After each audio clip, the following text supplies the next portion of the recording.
नमस्कार, सुप्रभात. मी श्वेता. तुम्ही पाहताय न्यूज 18 लोकमत. सकाळचे 8 वाजता आहेत. बुलेटिनमध्ये तुमचं स्वागत. सुरुवातीला एक मोठी बातमी आहे. मराठा आंदोलकांकडून आज जालना जिल्हा बंदची हाक देण्यात आली आहे.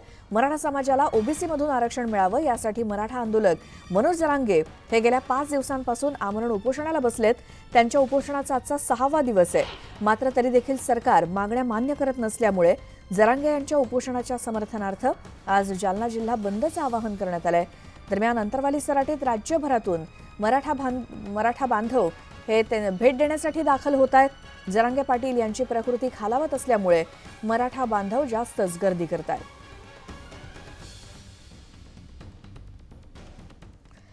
आणखी एक मोठी बातमी. मराठा आंदोलक आणि मंत्री शंभूराज देसाई यांच्यामध्ये रात्री एक महत्त्वाची बैठक पार पडली आणि या बैठकीमध्ये महत्त्वाचा एक तोडगा निघालाय.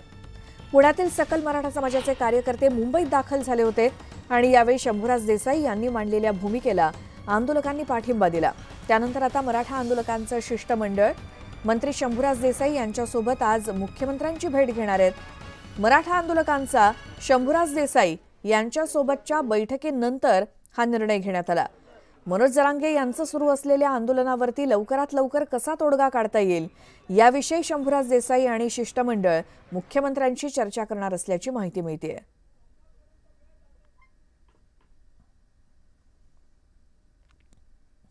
आणि यानंतर या बुलेटिनमध्ये बघूयात 10 सेकंदात बातम्या.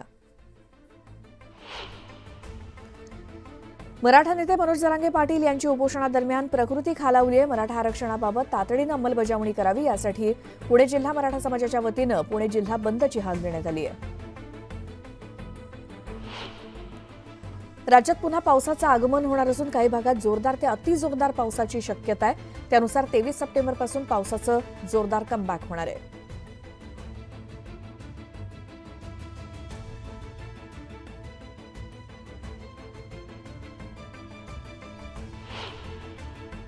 सांगलीत पुन्हा मुसळधार पावसानं हजेरी लावली. वाळवा, शिराळा, पलूस, कवठे महाकाळ, तासगाव या तालुक्यातील अनेक गावात जोरदार पाऊस कोसळला. त्यामुळे नागरिकांना उष्णतेपासून दिलासा मिळाला. 12वी पाणीपुरवठा योजनेवरील पाण्याची मागणी वाढती आणि त्यामुळे डोंबिवली औद्योगिक क्षेत्र तसंच रहिवाशांना कमी दाबानं पाणीपुरवठा होतोय. ही समस्या मार्गी लावण्यासाठी शहाड पाणीपुरवठा योजना पुनर्जीवित करण्यात येते. पितृपंधरवड्यामुळे विविध प्रकारच्या भाज्यांना मागणी वाढली आहे. त्यामुळे भाज्यांच्या दरात 10 ते 20% वाढ झाली आहे. नवरात्रोत्सवात भाज्यांच्या दरात घट होण्याचा अंदाज आहे. मागील आठवड्याच्या तुलनेत सोयाबीनच्या आवकमध्ये राष्ट्रीय पातळीवरती 49% वाढ झाली आणि यात देशातील आवक 80 टनांच्या वर गेली आहे तर राज्यामध्ये 20 टनांच्या वर गेली आहे. मागील आठवड्यात कापसाला प्रति क्विंटल 8,125 रुपये असा सर्वाधिक दर मिळाला. तर आवक पाहिली तर राज्यातील आवक जैसे थेच असून देशातील आवकेमध्ये वाढ झाल्याचं चित्र आहे. गेल्या आठवड्यात राज्यात 3 टनापर्यंत हळदीची आवक झाली. हळदीच्या आवकमध्ये राष्ट्रीय आणि राज्य पातळीवरती अनुक्रमे 11.68% आणि 8.47% इतकी वाढ झाली. राज्यातील बाजार समितीत कांद्याची 1,07,733 क्विंटलची आवक झाली आहे. कांद्याला कमीत कमी 4,100 रुपयांपासून ते 4,870 रुपयांपर्यंतचा सरासरी दर मिळाला. राज्यातील बाजार समितीमध्ये टोमॅटोची सर्वाधिक आवक झाली आहे. टोमॅटोला कमीत कमी 1,500 रुपयांपासून ते 4,000 रुपयांपर्यंत सरासरी दर मिळाला आहे. मागील काही दिवसात तुरीच्या बाजारभावात घसरण सुरू आहे. ऑगस्ट महिन्यात 11,000 रुपयांपर्यंत बाजारभाव गेले होते. मात्र मागील आठवड्यात हा दर 10,180 रुपये प्रति क्विंटलपर्यंत आलाय.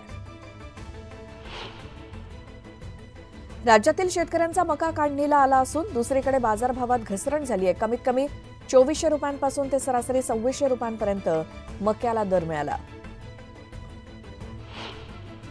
म्हाडाच्या जमिनीवरील रखडलेल्या एसआरए प्रकल्पाच्या कामाला वेग येणार आहे. या भूखंडावरील झोपड्यांचा जुन्या चाळींचा एसआरए योजनेत अंतर्गत पुनर्विकास करण्याबाबत राज्य सरकारनं एसआरए मंजुरी दिली आहे. मुंबई विद्यापीठाची सिनेट निवडणूक पुढे ढकलण्याचा निर्णय घेणाऱ्या मुंबई विद्यापीठाला उच्च न्यायालयानं दणका दिलाय. मात्र वेळापत्रकानुसार निवडणुका घेणं शक्य नसून त्याऐवजी 24 सप्टेंबरला निवडणुका होतील असं विद्यापीठ प्रशासनानं सांगितलं. 2 ऑक्टोबरला सिडकोच्या घरांची जाहिरात निघण्याची शक्यता. यावेळेला लॉटरी पद्धतीनं घरं विकली जाणार नसून लोकांना थेट पैसे भरून घर बुक करता येणार आहे. सिडकोनंही घरांच्या किमती कमी करण्याचा निर्णय घेतलाय. पंतप्रधान अनुदान प्रकल्पात 30 ते 35 वर्षांपूर्वी बांधण्यात आलेल्या 66 इमारतींचा पुनर्विकास करण्याऐवजी दुरुस्ती करण्याचं ठरवण्यात आलं आणि या 66 इमारतींसाठी महाराष्ट्र निवारा निधीतून 150 कोटी रुपये मंजूर करण्यात आले. मध्य रेल्वे हार्बर रेल्वे मार्गावरती आज मेगा ब्लॉक घेण्यात येणार आहे. विविध अभियांत्रिकी आणि देखभालीची कामं करण्यासाठी ब्लॉक घेतला जाणार आहे. आता पहिली वंदे भारत स्लीपर ट्रेन सुद्धा महाराष्ट्रातून धावणार असल्याची शक्यता आहे. विशेष म्हणजे पुण्यातून ही ट्रेन धावणार असल्याचे संकेतच केंद्रीय उड्डाण मंत्री मुरलीधर मोहोळ यांनी दिलेत. शासनाच्या प्राथमिक शिक्षण क्षेत्रातील चुकीच्या धोरणाविरोधात राज्यातील शिक्षक संघटनांनी आंदोलनाचा निर्णय घेतलाय. त्यामुळे ठाण्यातील शिक्षक येत्या 25 सप्टेंबरला सामूहिक रजा घेऊन मोर्चा काढणार आहेत. ई पीक पाहणी करण्यासाठी आता केवळ 2 दिवस शिल्लक आहेत. त्यामुळे ज्या शेतकऱ्यांनी अजूनही ई पीक पाहणी केलेली नाही अशा शेतकऱ्यांना ई पीक पाहणी करण्याचं आवाहन करण्यात आलंय. बिरसा मुंडा कृषी क्रांती योजनेचे निकष सुधारून विहिरी शेततळे यासाठी भरीव अनुदान देण्याचा निर्णय घेण्यात आला. यानुसार नवीन सिंचन विहिरींना 4 लाखांपर्यंत तर जुन्या विहिरींच्या दुरुस्तीला 1 लाखांपर्यंत अनुदान मिळणार आहे. वीज कर्मचारी 25 सप्टेंबरपासून 2 दिवस संपावर जाणार आहेत. वीज क्षेत्रातील खासगीकरण आणि पेन्शन सोबतच विविध मागण्यांसाठी संपाची हाक देण्यात आली आहे. मावळ मतदारसंघात भाजपकडून इच्छुक असलेले रवींद्र भेगडे यांनी जनता म्हणेल तसं अशा आशयाचे बॅनर लावलेत. त्यामुळे येणाऱ्या विधानसभा निवडणुकीत मावळचं वातावरण ढवळून निघणार आहे. भविष्यात नवी मुंबई आणि मुंबई विमानतळाचा प्रवास सुखकर आणि जलद करण्यासाठी 35 किलोमीटर मेट्रो मार्गिका सुरू केली जाणार आहे. त्याचा मार्ग समुद्रातूनही जाणार असल्याची माहिती सिडकोनं दिली. देशातील रिअल इस्टेट मार्केटमध्ये गेल्या 1.5 वर्षापासून तेजी आली आहे. बांधकाम क्षेत्रात आंतरराष्ट्रीय पातळीवर काम करणाऱ्या अनेक कंपन्यांनी आता भारताकडे लक्ष केंद्रित करत इथे मोठ्या प्रमाणात गुंतवणूक करण्यास सुरुवात केली आहे. घरांसाठी गिरणी कामगार पुन्हा मैदानात उतरणार आहेत. घरांच्या मागणीसाठी 26 सप्टेंबरपासून गिरणी कामगार संघर्ष समिती यांच्याकडून भारत माता आणि लालबाग इथे निदर्शनं केली जाणार आहेत.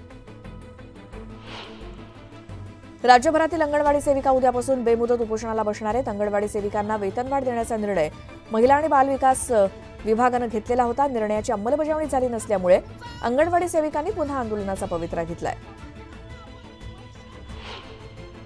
नवी मुंबईतील खासगी आणि महानगरपालिकेच्या शाळांमध्ये जिओ मॅट्रिकल बॉक्स आणि मायक्रोसॉफ्ट बॉक्स स्वरूपी साहित्याचं वाटप करण्यात आलं. त्यामुळे अनेक शाळा डिजिटल झाल्यानं विद्यार्थी देखील स्मार्ट होणार आहेत.